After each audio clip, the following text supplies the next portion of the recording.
Hello বন্ধুরা, কেমন আছেন সবাই? আই হোপ সবাই ভালো আছেন। আজ আমরা যে মুভিটি এক্সপ্লেন করতে চলেছি এটি মূলত হরর সাসপেন্স থ্রিলার মুভি। মুভির নাম 9। মুভির IMDb রেটিং 6.8 আউট অফ 10। তো এই মুভিতে অনেকগুলো টুইস্ট আছে। এই মুভির এন্ডিং অনেকেই বুঝতে পারে না, যার কারণে এই মুভির এন্ডিংটাই বেশি। এই মুভি একটি মারাত্মক লেভেলের মুভি, যদি আপনারা দেখেন তাহলে বুঝবেন। তো বিষয় হচ্ছে যে অনেকেই আছে যারা ভিডিও দেখে সাবস্ক্রাইব করে না, লাইক দেয় না। তাদের উদ্দেশ্যে বলা, ভাই একটা লাইক বা একটা সাবস্ক্রাইব করতে তো টাকা পয়সা লাগে না ভাই। আপনারা যদি একটু সাহায্য করেন তাহলে তো এই চ্যানেলটি আগাবে, তাই না?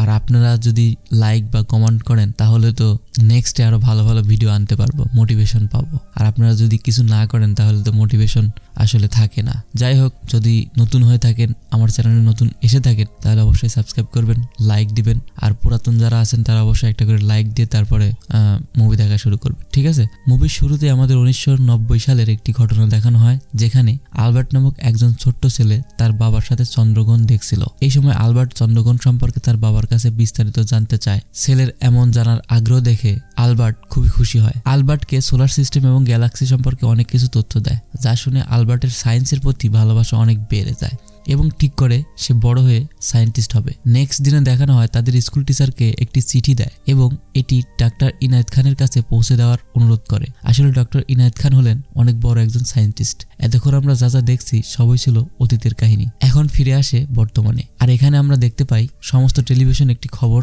ব্রডকাস্ট হচ্ছে যে কিছুদিনের মধ্যে এক বিশাল আকারের কমেট আমাদের পৃথিবীতে এসে পড়বে। এর কারণে পৃথিবীর অধিকাংশ মানুষ ভয় পেয়েছে। তারা মনে করছে ওই বিশাল আকারের কমেট আমাদের পৃথিবীর বুকে আশ্রে পড়বে। মাত্র 9 দিনের মধ্যেই আমাদের সমস্ত পৃথিবী ধ্বংস হয়ে যাবে। পৃথিবী থেকে মানুষ সহ সকল জীবজন্তুর অস্তিত্ব হারিয়ে যাবে। এরপরেই সিন চেঞ্জ হয়। এখানে আমরা মুভির শুরুতে দেখানো সেই ছোট্ট আলবার্টকে দেখতে পাই। সে এখন অনেক বড় হয়ে গেছে। সে একজন বিখ্যাত সায়েন্টিস্ট এবং তার অ্যাডম নামের একটি ছোট্ট ছেলেও আছে। আর অ্যাডম প্রায় স্কুলে মারামারি করে থাকে, যে কারণে স্কুলের প্রধান শিক্ষক অ্যালবার্টকে স্কুলে ডেকে পাঠায়। অ্যালবার্ট প্রধান শিক্ষকের সাথে দেখা করে। তিনি তাকে অনেক কথা শোনায় এবং অ্যাডামকে স্কুল থেকে বরখাস্ত করে। বাড়ি ফেরার পথে অ্যালবার্ট তার ছেলে অ্যাডামকে অনেক বকাঝকা করে। এখন অ্যাডাম জানায় সে তার মাকে অনেক মিস করছে, যা শুনে অ্যালবার্ট বলে, তোমার মা বাবা সবকিছু আমি। কিন্তু অ্যাডাম তখন তার বাবাকে চিৎকার করে বলে, তুমি আমার মা নয়। এই বলে সে গাড়ি থেকে নামতেই তার অ্যাক্সিডেন্ট হয়ে যায়। এরপর সিন চেঞ্জ হয় আর আমরা অ্যাডামকে হসপিটালে দেখি।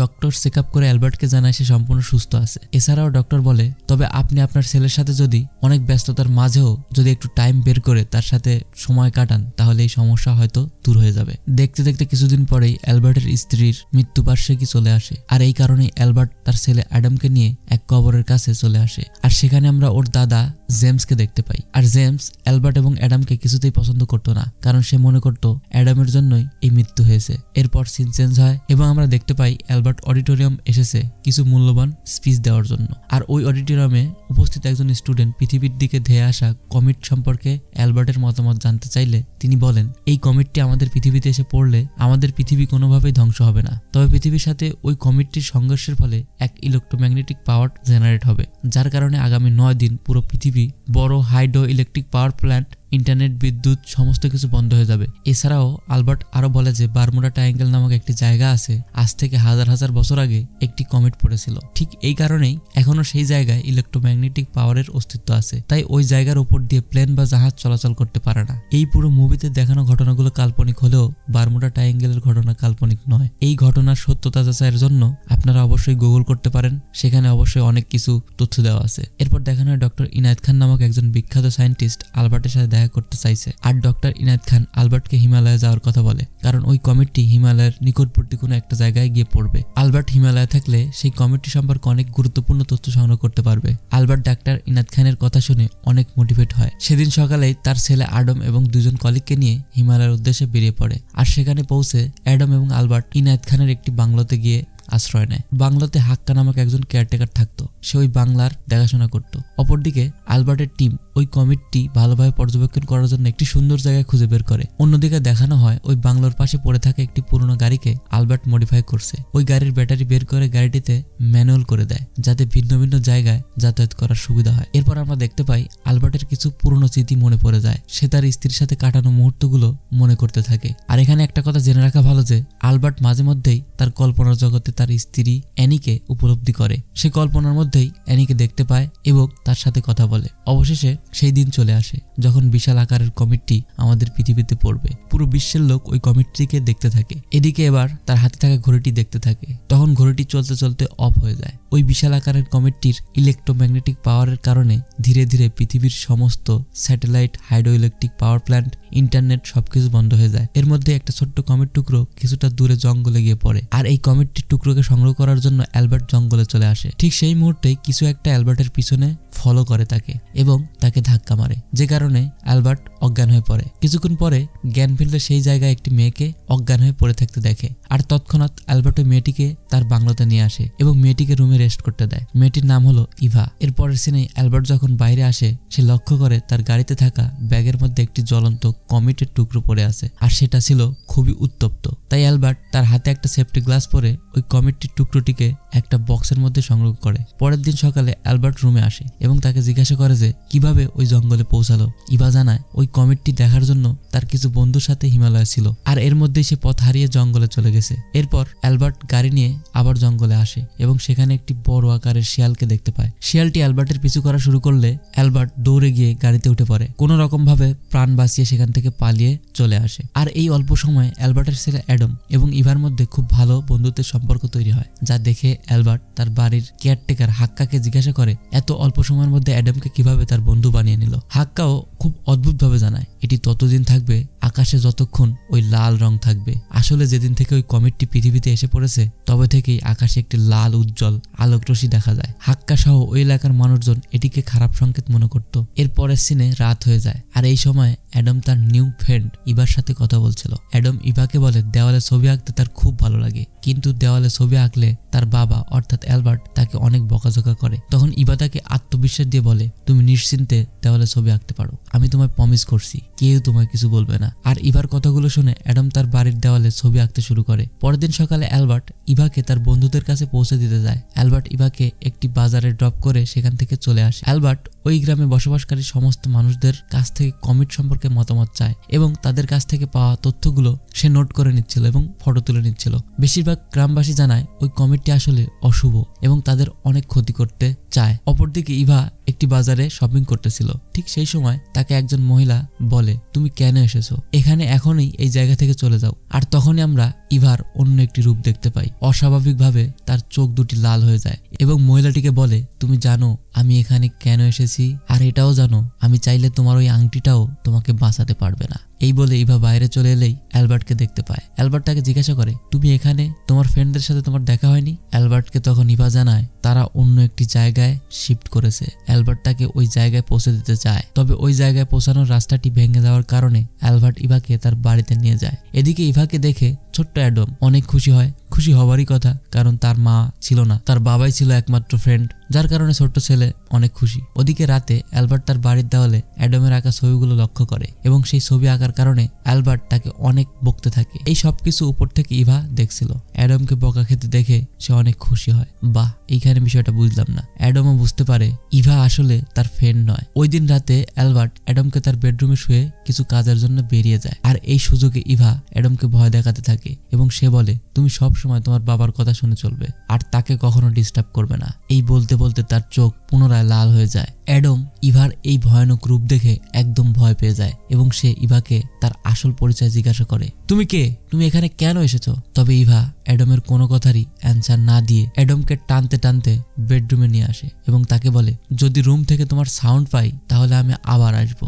নেক্সট সকালে অ্যালবার্ট অ্যাডামের কাছে আসে, তবে অ্যাডাম তাকে দেখে কিছুটা ঘাবড়ে যায়। অ্যাডামকে ব্রেকফাস্টের জন্য ডেকে রুম থেকে বেরিয়ে যায় অ্যালবার্ট। আর ঠিক সেই সুযোগেই অ্যাডামের কাছে আসে ইভা এবং তাকে বলে তুমি কাল রাতে যা যা দেখেছো সবটাই সত্য, তবে এই কথা যদি তুমি অন্য কাউকে বলো তাহলে তোমাকে মেরে ফেলবো। এরপর দেখানো হয় অ্যালবার্ট তার ছেলের মন ভালো করার জন্য তাকে তার কলিগদের কাছে ক্যাম্পে নিয়ে যায়, আর সেখানে দিয়া নামক একজন মেয়েকে অ্যাডাম তার রাতের সমস্ত ঘটনা খুলে বলে। অ্যালবার্টের কিছু গুরুত্বপূর্ণ কাজ থাকার কারণে সে তার বাড়ির কেয়ারটেকার হাক্কার সাথে অ্যাডামকে বাড়িতে পাঠিয়ে দেয়। ঠিক সেই সময় সেখানে উপস্থিত থাকা সন্দীপ নামক একজন কলিগ কিছু কাজের জন্য বেরিয়ে যায়। এখন ক্যাম্পে রয়ে গেছে শুধু দিয়া এবং অ্যালবার্ট। দিয়া অ্যালবার্টকে ইভা সম্পর্কে জিজ্ঞাসা করে এবং তাকে অ্যাডামের সাথে একটু ভালো টাইম স্পেন্ড করতে বলে। এই সমস্ত কথা শুনে অ্যালবার্ট রেগে যায় এবং সে দিয়াকে তার ফ্যামিলি ম্যাটার থেকে দূরে থাকতে বলে। তাই দিয়াও এই ব্যাপারে কোনো কথা না বাড়িয়ে কিছু জরুরি কাজের জন্য ওয়াচ টাওয়ারের উপরে চলে আসে। ঠিক সেই সময় অ্যালবার্টের ক্যাম্পে আসে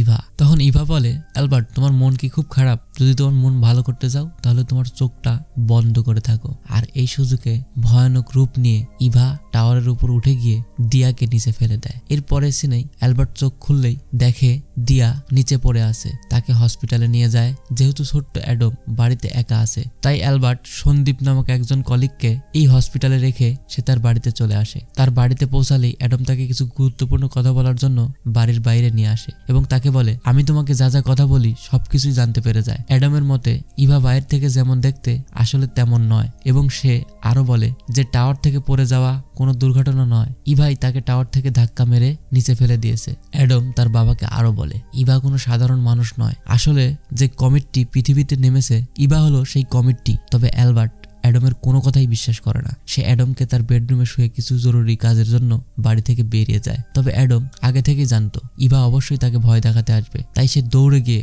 বাড়ির সমস্ত দরজা জানলা বন্ধ করে দেয়। কিন্তু এতেও কোনো কাজ হয় না। ইভা অদ্ভুতভাবে অ্যাডমের রুমে চলে আসে এবং অ্যাডমকে বলে যে 9 দিন পরেই আমি তোমাকে নিয়ে চলে যাব আমার সাথে। এরপর আমরা দেখি অ্যালবার্ট অ্যাডমকে নিয়ে একটি মন্দিরে আসে এবং ইভাও তার সাথে আসে, কিন্তু ইভা কোনোভাবেই মন্দিরের ভেতরে প্রবেশ করে না। এরপরে মন্দিরের ভেতরে গিয়ে ওখানে একটি পণ্ডিতের সাথে অ্যালবার্ট কথা বলে। মন্দিরের ওই পণ্ডিতটি অ্যালবার্টকে বলে, তুমি একটি অন্ধকারে ঘিরে আসো, আর এই অন্ধকার তোমার এবং তোমার ছেলের জীবন শেষ করে ফেলবে। একমাত্র তুমি পারো তোমার ছেলের জীবন বাঁচাতে। এরপরে পণ্ডিতটি চলে গেলে অ্যাডম অ্যালবার্টকে জানায় ইভা মন্দিরের ভেতরে আসতে পারে না, কারণ এখানে সবাই প্রার্থনা করছে। অর্থাৎ এটা বোঝাতে চেয়েছিল যে এই জাতীয় কোনো কিছুই পবিত্র জায়গার ভেতরে প্রবেশ করতে পারে না। এরপরে রাতের বেলায় হাক্কা যখন তার বাড়ি যাওয়ার জন্য বের হয় তখন অ্যাডম তাকে যেতে মানা করে। হাক্কা অ্যাডমের ভয় দূর করার জন্য তার গলায় থেকে সেই পবিত্র মালাটি অ্যাডমকে দিয়ে দেয়। হাক্কা চলে যাওয়ার পরেই পুরো ঘরে অ্যাডমকে খুঁজতে থাকে। অ্যাডমও তার হাত থেকে বাঁচার জন্য ঘরের সমস্ত মোমবাতি বন্ধ করতে থাকে, যদিও শেষ অবধি ইভা তাকে ধরে ফেলে এবং আবার ভয় দেখাতে শুরু করে। কিন্তু হাক্কা দূর থেকে ইভার এই ভয়ানক রূপ দেখে ফেলে এবং সে ভয়ে সেখান থেকে পালাতে থাকে। ইভাও তার পিছু করতে থাকে আর তাকে সাইকেল থেকে ফেলে দেয়, তবে কোনো রকম পানে বেঁচে যায়। এরপরে বাড়িতে ফিরে আর তখনই ইভা অ্যালবার্টের স্ত্রীর রূপ নিয়ে অ্যালবার্টের সামনে আসে এবং বলে, তুমি অ্যাডমকে আমার হাতে তুলে দাও, আমি ওকে আমার সাথে নিয়ে যাব। ধীরে ধীরে ইভা অ্যালবার্টকে হিপনোটাইজ করতে থাকে। তবে অ্যালবার্ট সবকিছু বুঝতে পারে, তাই সে তার স্ত্রী অর্থাৎ অ্যানির রূপ নিয়ে থাকার ইভাকে দূরে ঠেলে দেয়। এবার ইভা তার আসল রূপে ফিরে আসে, যা দেখে অ্যালবার্ট চমকে যায় এবং সে তৎক্ষণাৎ তার ছেলে অ্যাডমকে নিয়ে বাড়ি ছেড়ে অনেক দূরে পালিয়ে যায়। কোনো রকম ভাবে রাত্রি কাটানোর পর অ্যালবার্ট সকালে তার ক্যাম্পে আসে এবং সন্দীপকে অ্যাডমের দেখাশোনা করতে বলে। এরপর অ্যালবার্ট সেই কমিটির টুকরোটি আনার জন্য আবার বাংলোতে যায়, কিন্তু সেখানে কমিটির টুকরোটি দেখতে পায় না। কমিটির টুকরোটি না পেয়ে যখন অ্যালবার্ট বাড়ি ফিরে আসছিল তখন হঠাৎ করেই রাস্তার মাঝে ইভা চলে আসে আর সঙ্গে সঙ্গেই অ্যালবার্টের গাড়িটি অ্যাক্সিডেন্ট হয়ে যায় এবং সাথে সাথে অ্যালবার্ট অজ্ঞান হয়ে পড়ে। অন্যদিকে দেখানো হয় অ্যাডম তার বাবার অপেক্ষা করতেছিল। অপেক্ষা করতে করতে অনেক দেরি হয়ে যায়, তাই সন্দীপকে মন্দিরে নিয়ে যাওয়ার কথা বলে। এরপর দেখি অ্যালবার্টের জ্ঞান ফিরে আসে এবং সে তাড়াতাড়ি ক্যাম্পে চলে আসে, কিন্তু সেখানে গিয়ে তার ছেলেকে দেখতে না পেয়ে সে বুঝতে পারে তারা মিষ্টিতে গেছে। তাই সে তৎক্ষণাৎ মিষ্টিতে যাওয়ার উদ্দেশ্যে বেরিয়ে পড়ে। ও মিষ্টি হচ্ছে ওই আদিমবাসীরা যেখানে উপাসনা করত, এটাই হচ্ছে মিষ্টি, এটাই মন্দির আর কি। তো তাই সে তৎক্ষণাৎ মিষ্টিতে যাওয়ার উদ্দেশ্যে বেরিয়ে পড়ে। অন্যদিকে অ্যাডম এবং সন্দীপ যখন মিষ্টির দিকে যাচ্ছিল তখন হঠাৎ করেই ইভা তাদের রাস্তায় চলে আসে এবং সেই সন্দীপের উপর আক্রমণ করে দেয়। ফলে সন্দীপ জ্ঞান হারিয়ে ফেলে। এটা দেখে অ্যাডম সেখান থেকে দৌড়িয়ে পালিয়ে যায় আর তাকে ধরার জন্য ইভাও তার পেছনে দৌড়াতে থাকে। পালাতে পালাতে অ্যাডম কিছু আদিবাসী তাঁবুর কাছে চলে আসে, কিন্তু কোনো কারণবশত ইভা সেখানে প্রবেশ করতে পারে না আর সে দূর থেকে অ্যাডমকে দেখতে থাকে। পরে আলবার্ট তার ছেলেকে খোঁজার জন্য ওই পথে রওনা দেয়। ঠিক কিছুদূর আসার পরেই তার ছেলের ব্যাগ দেখতে পায় এবং সে সেই ব্যাগটি নিয়ে তার ছেলেকে খুঁজতে খুঁজতে ওই আদিবাসীর তাঁবুর কাছে চলে আসে। এখানে তার ছেলেকে দেখতে পায় এবং তাকে কাঁধে নিয়ে যখন রাস্তার দিকে চলে আসছিল তখনই হঠাৎ করে অ্যাডমের চোখ খুলে যায় আর সে সেখান থেকে নেমে দৌড়ে পালাতে থাকে। অ্যালবার্ট তাকে অনেক বোঝাতে থাকে যে আমি তোমার বাবা, তোমার কিচ্ছু হবে না, কিন্তু অ্যাডম কোনো কথা শুনতে রাজি নয়। সে দৌড়ে জঙ্গলের দিকে পালাতে থাকে। অ্যাডম কিছু বোঝে না, তার ছেলের পেছনে অ্যালবার্ট ছুটতে থাকে আর ঠিক সেই জায়গায় আমরা দেখি ইভা চলে আসে। ইভাকে দেখে অ্যালবার্ট আবার অজ্ঞান হয়ে যায়। অ্যালবার্ট যখন চোখ খুলে তখন তার সামনে স্বয়ং ইনায়েত খান বলছিলেন এবং এখানে একটি অনেক বড় সাসপেন্স আমরা দেখতে পাই। আসলে ইভা নামের কোনো মেয়েই বাস্তবে নেই। অ্যালবার্টই এতদিন ইভার রূপ নিয়ে কল্পনা করতেছিল। আসলে অ্যালবার্টের একটি রোগ ছিল যার নাম দেয় পোলার সিজোফ্রেনিয়া, অর্থাৎ একই শরীরের মধ্যে দুই আত্মার বসবাস। এখানে আমরা বুঝতে পারি ইভা এবং অ্যালবার্ট দুজনেই একটি মানুষ। পরে ডক্টর ইনায়েত খান অ্যালবার্টকে এই ঘটনা শুরুর একবারে প্রথম দিক থেকে সবকিছু মনে করতে বলে। সে জানায়, প্রথম দিন যেদিন ওই কমেটটি পৃথিবীতে এসেছিল সেদিন তুমি আমাকে দেখছিলে। দ্বিতীয় দিন অ্যাডামের সাথে তুমি বন্ধুত্ব তৈরি করছিলে, অর্থাৎ ওই দিন অ্যালবার্ট তার ছেলে অ্যাডামের সাথে অনেক বন্ধুত্বপূর্ণ কথাবার্তা বলছিল, তাই অ্যাডাম তার বাবা অ্যালবার্টকে তার বন্ধু মনে করছিল। আর ঠিক এভাবেই অ্যালবার্টের সাথে ঘটে যাওয়া ঘটনাগুলো সে মনে করতে থাকে, অর্থাৎ পিছনে ঘটে যাওয়া সমস্ত ইভেন্টগুলো অ্যালবার্ট নিজেই ঘটিয়েছিল। এরপর অ্যালবার্ট ধীরে ধীরে সেই সময়ের কথাগুলো মনে করতে থাকে, অর্থাৎ অ্যালবার্টের মধ্যে লুকিয়ে থাকা সেই কালো ছায়া। আসলে উনি মারা যাওয়ার পরে অ্যালবার্ট অনেক ডিপ্রেসড হয়ে গিয়েছিল। তার সঙ্গে অ্যাডাম তার কাছে দিন দিন বোঝা হয়ে যাচ্ছিল। যেখানে অ্যাডামকে নিয়ে যেত সেখানেই তার নামে কিছু না কিছু কমপ্লেন আসতো, এবং সে অ্যাডামের কারণে সে তার কাছে ভালোভাবে মনোযোগ দিতে পারছিল না। এই সমস্ত ঘটনার কারণে ধীরে ধীরে অ্যালবার্টের মাইন্ডে অ্যাডামের প্রতি রাগ এবং ঘৃণা তৈরি হয়। আর সেদিন ওই কমেটটি পৃথিবীতে এসে পড়ছিল, আর সেদিন থেকেই রাগ এবং ঘৃণা একটি রূপ নিয়ে নেয়, অর্থাৎ ইভার এই রূপ। এত কিছু শোনার পরেও অ্যালবার্ট ডাক্তার ইনায়েত খানের কথা বিশ্বাস করতে চায় না। সে বলে, ইভাকে আমি নিজের চোখে দেখেছি, এটা কখনোই হতে পারে না। তখন ডাক্তার ইনায়েত খান বলে, যাই হোক, আমি যেটা বললাম এটাই সত্যি, আর এই সত্যি যদি তুমি প্রমাণ করতে চাও তাহলে তোমার ছেলেকে খুঁজতে হবে। এরপর অ্যালবার্ট তার ছেলেকে খোঁজার জন্য আবার সেই জঙ্গলে আসে, এবং সেই জঙ্গলে এসে অ্যালবার্ট সেই বিশালাকার শিয়ালটি দেখতে পায়। তবে এবার শিয়ালটিকে দেখে সে ভয় পায় না। সেই শিয়ালটিকে দেখে সে তার সামনে এগোতে থাকে। সোজা কথা বলতে গেলে ওই বৃহদাকার যন্ত্রটি আসলে কিছুই নয়, এটা আসলে অ্যালবার্টের মনের একটি ক্রিয়েশন। তবে এবার অ্যালবার্ট সেই সবকিছু তোয়াক্কা না করে সামনের দিকে এগিয়ে যায়। আর ঠিক সেই সময় সেখানে ইভা চলে আসে এবং সে বলে, তুমি আমাকে ভুলে গেছো। এখানে একটি অনেক বড় সাসপেন্স রিভিল হয়। ইভার ফেসটি হলো মিসেস মার্সির, যাকে মুভির প্রথমের দিকে অ্যালবার্ট একটি চিঠি দিয়েছিল ডাক্তার ইনায়েত খানের কাছে পোস্ট করার জন্য। অ্যালবার্ট সেই সময় ইভাকে বলে, প্লিজ তুমি আমার বাচ্চাকে কোথায় রেখেছো, আমার বাচ্চাকে ফিরিয়ে দাও, আমি তাকে অনেক ভালোবাসি, তাকে ছাড়া আমি বাঁচতে পারবো না। অ্যালবার্টকে জানায়, যখন মানুষের মধ্য থেকে মনুষ্যত্ব এবং ভালোবাসা সবকিছু হারিয়ে যায় তখন সে আর মানুষ থাকে না। এই কথাগুলো বলেই ইভা পৃথিবী থেকে ভ্যানিশ হয়ে যায়। নিজের ছেলের কোনো খবর না পেয়ে অ্যালবার্ট সেখানে চিন্তায় বসে পড়ে। আর ঠিক সেই সময় অ্যালবার্টের স্ত্রী অ্যানি সেখানে আসে এবং সে তার হাত দিয়ে ইশারার মাধ্যমে অ্যালবার্টকে পথ দেখায়। ওই রাস্তা ফলো করে অ্যালবার্ট একটি গুহার মধ্যে যায়। সেখানে দেখে তার ছেলে অ্যাডাম অজ্ঞান হয়ে পড়ে থাকে। তাকে উদ্ধার করে এবং অ্যাডামের জ্ঞান ফিরে আসলে অ্যালবার্ট এবং অ্যাডাম তাদের ক্যাম্পে ফিরে যায়। এখানেই ভয়ঙ্কর সেই 9টি রাত শেষ হয়। ধীরে ধীরে পৃথিবীর সমস্ত আলো, ইলেকট্রিসিটি সবই ফিরে আসতে থাকে। এবার অ্যালবার্ট তার ছেলেকে প্রশ্ন করে যে ইভা আসলেই ছিল না আমি ইভা, এবং এই কথার মাধ্যমে অসাধারণ এই ছবিটি শেষ হয়। তো বিষয় হচ্ছে যে অনেকেই এখানে বুঝতে পারে না, কারণ অ্যাডাম তার বাবাকে কিন্তু বলে নাই যে আসলে ইভা আছে কিনা, কারণ অ্যাডামই জানতে পারে যে আসলে ইভা এক্সট্রা ছিল না তার বাবাই ইভা রূপ নিয়েছিল। তো এইখানে আরেকটা বিষয় রিভিল করা উচিত, কারণ অনেকেই এই মুভির শেষ পর্যন্ত কিন্তু দেখে না। আমরা মুভির শেষে একটা দৃশ্য দেখতে পাই, আপনার হয়তো মনে আছে যে অ্যাডাম ছবি আঁকাআঁকি করতে ভালোবাসে, তো যার কারণে সে কিন্তু দেওয়ালে বা বিভিন্ন জায়গায় ছবি আঁকতো, তার একটা প্যাশন ছিল ছবি আঁকা। তো যখন মুভি শেষ হয় তখন আমরা কিন্তু অ্যাডামের গুহার ভিতরে থাকা কিছু দৃশ্য দেখতে পাই। সেখানে ইভার যে রূপটি ছিল অর্থাৎ ভয়ানক, সেই রূপটি কিন্তু আঁকা আমরা দেখতে পাই। তার বাবা, ইভা এবং তার একটি ছবি আমরা ওই আর্টে দেখতে পাই, যার মাধ্যমে আমরা কিন্তু বুঝতে পারি ইভা আসলে সত্যি সত্যি ছিল। বাট এখানে কিন্তু পুরোপুরিভাবে আমাদের কিছুই রিভিল করে না যে আসলে ইভা ছিল না অ্যাডামের ভিতরেই ইভা বাস করতো। যাই হোক, মুভির শেষে কিন্তু এই দৃশ্যটি দেখতে পাই। তো মুভিটি ভালো লাগলে অবশ্যই সাবস্ক্রাইব করবেন, পাশে থাকা বেল আইকন প্রেস করবেন, আর অবশ্যই ভাই একটা লাইক দিয়ে যাবেন। ওকে, খোদা হাফেজ।